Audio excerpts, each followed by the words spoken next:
Bom, conforme já dito mais cedo, indo para o segundo vídeo do dia, agora com outro assunto, o assunto agora é China, né? E, bom, como eu já venho dizendo no podcast, né? A inflação vem assolando o mundo inteiro, mas a China é um dos países que talvez ainda não tenha sido acometida na inflação, né? Até por isso que ainda tem tido muitos estímulos monetários. Acontece que agora aconteceu uma questão muito particular na China que pode acabar afetando o preço dos alimentos no mundo inteiro, que basicamente pouca gente na mídia, não diria não só brasileira, mas ocidental tem falado. É uma coisa bastante recente. Mas essa semana na China, na verdade, entre segunda e terça-feira, o preço dos porcos vinha subindo muito na China. E cabe aqui ressaltar, né, que na China mais de, acho que salvo engano, de acordo com pesquisas públicas ali, 48% do consumo de proteínas animais são de porcos, né? Enfim, daí depois vem frango e carne, mas dá para perceber que porcos é disparado o maior tipo de alimento consumido, né, de proteína animal na China. A China até por isso tem o maior rebanho de porcos do mundo com alguma distância para os segundos, mas ainda assim importa, né? Porque tem uma demanda gigantesca por esse tipo de carne.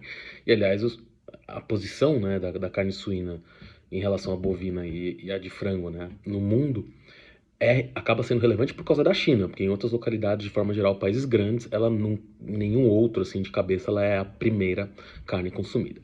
De toda forma, né, a China criou um contrato em bolsa para se negociar porcos vivos, né, e na verdade a grande questão desse contrato é só porque fica mais visível ali, né, as variações de preços. E desde que foi criado em janeiro de 2021, nesse começo da semana, esse valor dos porcos vivos bateu a máxima, tá? Esse contrato nunca teve um valor tão alto. E o governo chinês falou ali segunda ou terça-feira, né? Que iria conversar com os criadores de porcos, porque achava que estava tendo especulação naquele mercado, porque o mercado estaria equilibrado, não teria problemas. A China conversou com essas empresas, né? Questionou elas, porque o valor dos porcos era tão alto. Houve ali até uma interpretação que, na verdade, essas empresas estariam deixando esses porcos crescerem mais, né?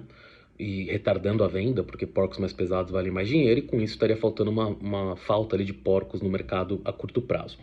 No entanto, a própria China, uma empresa, na verdade, listada em bolsa chinesa veio a público, não contradizendo o governo, não foi exatamente isso, mas dizendo que o mercado estava apertado, que não era só uma questão de especulação. E o governo chinês, logo na sequência, se contradisse um pouquinho, não vou dizer que é uma contradição, mas ele tomou uma medida que foi, ele colocou a parte de suas reservas de porco, porque na China tem-se reservas estatais, né, que o próprio governo compra de diversas coisas, desde minério de ferro a porcos, né? E na verdade, no caso, não eram porcos vivos, claro, mas carne de porco que o governo tinha congelado ali, que ele compra sazonalmente. E ele colocou aquilo à venda para tentar baixar os preços. E os efeitos disso nem foram tão grandes. Mas a grande questão disso é, quem não se lembra, né? Por que eu tô falando tudo isso, né? Porque isso é um sinal que pode estar começando a faltar carne de porco na China, e com isso as pessoas têm que migrar para outros tipos de proteínas animais, ou outros tipos de alimentos. Mas eu falo, no momento que a gente já tem um mundo meio apertado. Como eu já falei até no podcast algumas vezes, o preço do frango disparou. Basta ver que quando a gente olha, isso até está no jornal hoje, no Valor Econômico, mas se você olhar aí notícias na internet e tudo mais, o preço do frango nos Estados Unidos, e por consequência no Brasil, que exporta muito, disparou, em parte por causa da gripe aviária, né, que foi pouquíssimo falada no Brasil, mas afetou fortemente o rebanho norte-americano. Não é a maior da história, mas provavelmente é o segundo maior surto da história. Também teve casos no Canadá, muitos casos na França. E, sendo pouco comentado ou não, ela aconteceu, o preço do frango disparou. E a gente já tinha relatos na China, desde ano passado, talvez, de uma pequena volta ali da gripe suína, né, que para quem era chamada de gripe suína africana, porque, enfim, acabou tendo origem na África, mas que assolou os rebanhos de porcos na China. E, na verdade, durante muito tempo, a China até aumentou muito as compras de carne bovina, de frango e de suínos de outros países, por essa falta de carne de suínos no próprio país, né? Os rebanhos caíram muito e demoraram anos para voltar. Os impactos disso foram duradouros. Esses relatos até caíram um pouco, né, de questões relacionadas a um novo, uma nova cepa, um novo surto de gripe aviária africana na China, de gripe suína africana na China. Mas de qualquer forma, tendo a gripe ou não, isso deixa claro que o mercado chinês está um pouco apertado para alimentos. Isso gera inflação no mercado como um todo. É até um pouco preocupante porque, por exemplo, minério de ferro, a China não vem comprando tanto, mas as reservas que eles têm, apesar dos lockdowns e tudo mais, está pequena.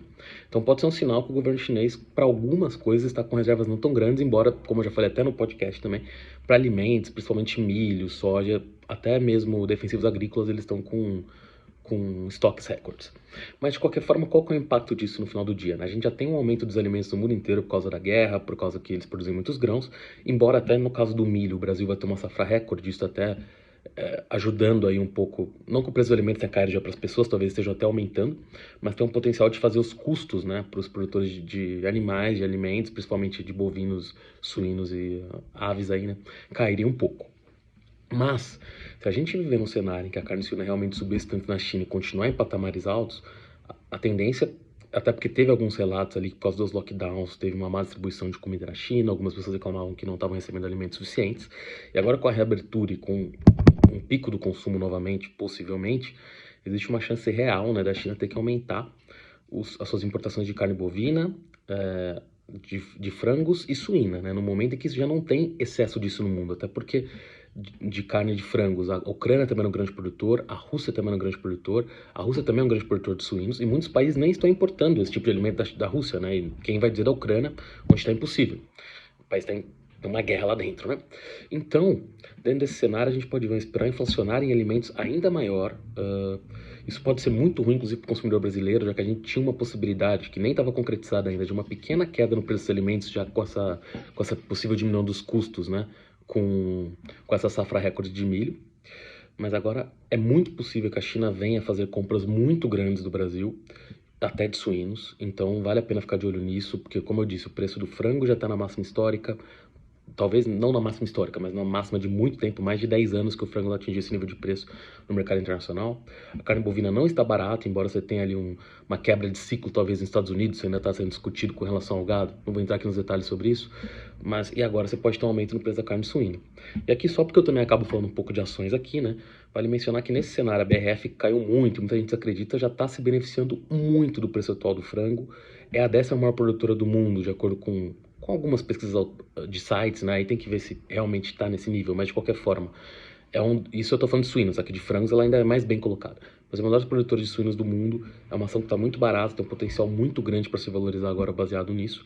E além disso, você tem a própria JBS, que é uma grande produtora de porcos através da JBS USA, também tem a Seara aqui no Brasil, também produz muitos frangos com a Seara. Claro que a JBS já tem uma variedade de coisas, tem operações na Austrália, nos Estados Unidos, então o impacto nos seus resultados é menos imediato. Mas cabe aí tem em vista que isso pode ajudar muito a BRF, que é uma ação que está, não diria esquecida, alguns têm até melhorado ali os pontos altos, mas o preço do frango está muito alto, vai ajudar muito o balanço dela.